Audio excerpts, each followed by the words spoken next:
उप मुख्यमंत्री अरुण साहब कवासी लखमा के आरोप में किहिन की कांग्रेस के नेतावन भारतीय जनता पार्टी से डरे हावे। यही पाके आधारहीन आरोप लगावत हावे।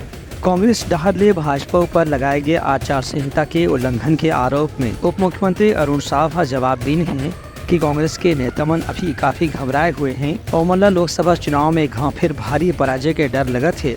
यही पाए के भाजपा के खिलाफ उमन मन आधारहीन आरोप लगावत है। निर्वाचन आयोग नियमानुसार अपनी कार्यवाही कर रही है और आज ये कांग्रेस पार्टी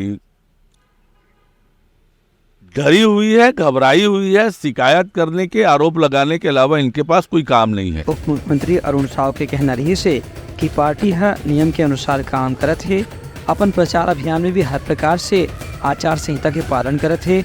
एक हर बात भी यदि कांग्रेस ला इससे लगत है कि पार्टी के नेतामन आचार संहिता के उल्लंघन करत हैं तो निर्वाचन आयोग में जो शिकायत है ओखर से दूध के दूध और पानी के पानी हो जाही।